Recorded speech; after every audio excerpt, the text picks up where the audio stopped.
మన సైడ్ నుంచి మొత్తం 100% ఇచ్చిన, మొత్తం ఎఫర్ట్స్ పెట్టిన తర్వాత కూడా మిమ్మల్ని ఇగ్నోర్ చేస్తే ఇంతకన్నా సాడ్ ఫీలింగ్ ఇంకేం ఉండదు. మీ ఫీలింగ్స్, ఎమోషన్స్, టైం వాళ్ళ కోసం ఎలాంటి మ్యాటర్ చేయవు. వీటికి వాళ్ళు ఎలాంటి వాల్యూ ఇవ్వరు, మీకు కొంచెం కూడా ప్రయారిటీ ఇవ్వరు. సో ఈ సిచ్యువేషన్ లో మీరుంటే ఈ వీడియోని మీరు చూసిన తర్వాత ఈ సీన్ కంప్లీట్ గా రివర్స్ అయిపోతుంది. ఈ ఎపిసోడ్ లో నేను మీతో 5 సైకాలజీ ట్రిక్స్ షేర్ చేయబోతున్నా. వీటిని మీరు ఫాలో అయితే పీపుల్ మిమ్మల్ని ఇగ్నోర్ చేయడం కాదు కదా, మీతో మాట్లాడడానికి వాళ్ళ వైపు నుండి 100% ఇవ్వడం స్టార్ట్ చేస్తారు. Trick number 1, stay mysterious. మీ గురించి అందరికీ రివీల్ చేయడం మిమ్మల్ని అన్అట్రాక్టివ్ గా మార్చేస్తుంది, దాంతో పాటు మీ వాల్యూని డిక్రీజ్ చేస్తుంది. People mysterious personalities are less known personalities కి చాలా ఫాస్ట్ గా అట్రాక్ట్ అవుతారు. ఎప్పుడైతే మీరు మిస్టీరియస్ గా యాక్ట్ చేస్తారో అప్పుడు మీ ఎదుటి వారు మీ పర్సనాలిటీని జస్ట్ గెస్ చేయగలుగుతారు. వాళ్ళు ఆలోచిస్తారు, ఫిగర్ అవుట్ చేయడానికి ట్రై చేస్తారు యాక్చువల్లీ మీరు ఎవరు అనేది. మీ పాస్ట్ లైఫ్, ఫ్యూచర్ ప్లాన్స్ ఎప్పుడు ఎవరితోనూ షేర్ చేసుకోకూడదు. Hold back your words strongly while you are speaking. కొంచెం చెప్పండి అండ్ మిగిలింది వాళ్ళని ఆలోచించనివ్వండి. మీ గురించి మీరు చాలా తక్కువగా మాట్లాడండి and don't reveal everything. And trick number 2, become unavailable.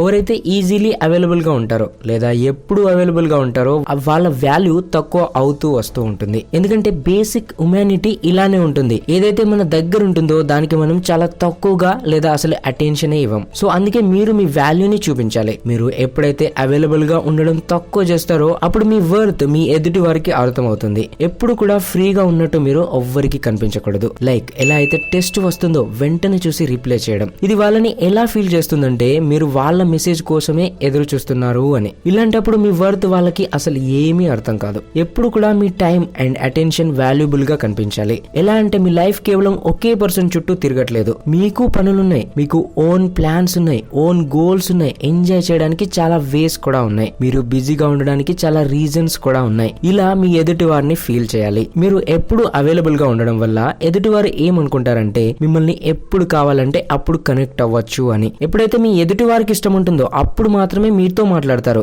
And ఇది మీ వర్త్ ని తక్కువ చేస్తూ ఉంటుంది. Trick number 3, prioritize your life. మీరు ఎదుటివారి ప్రయారిటీ అవ్వడానికి ముందు ఇంపార్టెంట్ ఏంటంటే మీరు మీ ఇంట్రెస్ట్ అండ్ మీ లైఫ్ కి ప్రయారిటీ ఇవ్వండి. ఎక్కడైతే మీకు self respect, self worth and happiness లో కాంప్రమైజ్ అవ్వాల్సి వస్తే మీరు రాంగ్ ప్లేస్ లో ఉన్నారు. మీరు ఇవన్నీ ఎలాంటి వ్యక్తి కోసం చేస్తున్నారంటే వాళ్ళు మీకు వాల్యూ కాదు కదా, కనీసం కన్సిడర్ కూడా చేయట్లేదు వాళ్ళ లిస్ట్ లో. So it's better to get your own priority set. మీరు మీ హ్యాపీనెస్ అండ్ నీడ్స్ కి ప్రయారిటీ ఇవ్వడం సెల్ఫిష్నెస్ అస్సలు కాదు. మీ self respect, dignity and emotional well being కోసం ఫస్ట్ మీకు మీరు ప్రయారిటీ ఇచ్చుకోవడం చాలా అవసరం. ఒక హెల్తీ రిలేషన్షిప్ మ్యూచువల్ కన్సిడరేషన్ తో నడుస్తూ ఉంటుంది, కానీ వన్ సైడ్ ఎఫర్ట్ తో కాదు. మీరు ఎవ్వరి లైఫ్ లో కూడా ఒక ఆప్షన్ లో ఉండకూడదు. If someone consider you as option, leave them as a choice.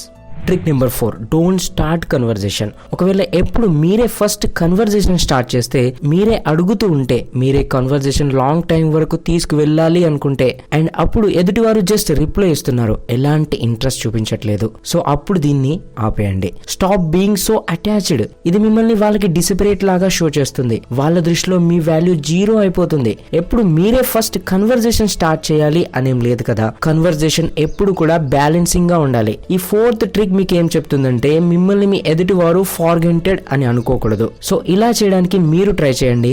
ఎప్పుడు కూడా మీరే call, test, hi, hello first చేయడం ఆపేయండి. ఎదుటి వారికి కూడా మీరు స్పేస్ ఇవ్వండి, వాళ్ళు మిమ్మల్ని మిస్ అవ్వడానికి అండ్ వాళ్ళు మీతో మాట్లాడాలి అనుకోవాలి. దీంతో మీకు మీ వాల్యూ కూడా అర్థమవుతుంది అండ్ ఎదుటి వారు మీపై ఎంత ఇంట్రెస్టెడ్ గా ఉన్నారు అనేది కూడా మీకు తెలుస్తుంది.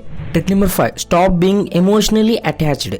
ఏ రిలేషన్షిప్ లో అయినా ఎమోషనలీ అటాచ్డ్ గా ఉండడం చాలా అవసరం అండ్ ఇదే థింక్ మీ వాల్యూని పెంచుతుంది అండ్ ఇదే థింక్ మీ వాల్యూని ఎదుటి వారి ముందు తక్కువగా కూడా చేస్తుంది. ఎమోషన్స్ అవసరమే, కానీ ఎక్కువ ఎమోషనల్ అవడం మీ వీక్నెస్ ని షో చేస్తుంది అండ్ మీ ట్రూ వాల్యూని ఓవర్ షాడో చేస్తుంది. ఎక్కువగా ఎమోషనల్లీ అటాచ్డ్ గా అవ్వకుండా కూడా బ్యాలెన్స్ ఎమోషన్స్ షో చేస్తూ మీరు మీ వాల్యూని, మీ ఫీలింగ్స్ ని ఎదుటి వారి వరకు తీసుకువెళ్ళొచ్చు. మనం ఎక్కువగా ఎమోషనల్ అయినప్పుడు మన సీక్రెట్స్ అన్ని చెప్పేస్తూ ఉంటాం అండ్ లైఫ్ లో ఒక టైం ఇలా వస్తుంది, అప్పుడు మీరు డౌన్ అయిపోతారు అండ్ ఒకవేళ మీ రిలేషన్షిప్ బ్రేక్ అయితే అప్పుడు మీ సీక్రెట్స్ మీకు అగెనిస్ట్ గా మీ ఎదుటి వారు యూజ్ చేయొచ్చు.